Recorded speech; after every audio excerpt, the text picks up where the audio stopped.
with Amy Flurry. She is the veteran fashion editor of magazines you've heard of, and has a book out called Recipe for Press.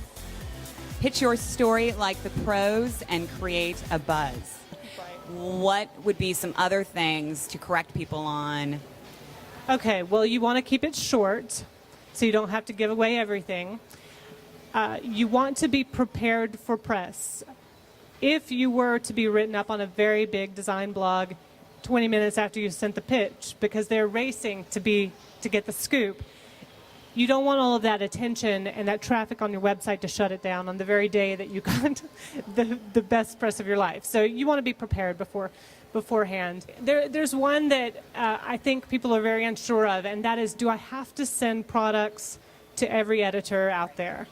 And I would say a resounding no, you do not. You are wasting a lot of money if you do that, because if you're not targeting that editor, you are just kind of blanketing, kind of the scattershot approach with hopes that something will stick. That's a bad way to pitch, and that's certainly a bad marketing tactic. What are some common mistakes you've seen happen in the past? Okay, these mistakes happen over and over again, which is, I think, why I felt so compelled to write a book. To attach images is one, and for them to be high-resolution images. So say we meet at Market, and I express interest in your product and say, hey, well, why don't you send me a picture or two? And then I go back, and you've sent 8 high-resolution images to my inbox that clogs it. That's the impression that I'm left with. So you want to just send 1 or 2 and embed it directly into the email. You don't want to call an editor, only if you're returning a call.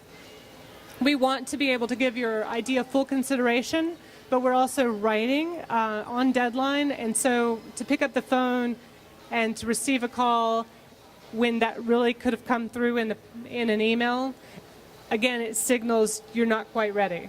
What about attaching hyperlinks or websites? What I think is a really brilliant idea is that, and this is a good question because this seems obvious that you would direct the editor to your website, because ultimately if we're interested in that pitch, if you get our attention, the next place we're going to go is to the website. Absolutely. Don't forget to include that website. Don't forget to include your phone number and your personal email address. A lot of people just leave it out, and we might just lose interest, or we might not, do that work. So you want to make sure that's included. On your website, I would say under the contact, be sure to have a media contact and to include your phone number, because when we are ready to call in that product or to call in an image, we're going to pick up the phone and call you, and we really want to get you. And people leave that out. If I see that I have to fill out a form, I'm going to abandon ship. I don't believe anybody's behind you, behind that. So make sure you include a media contact.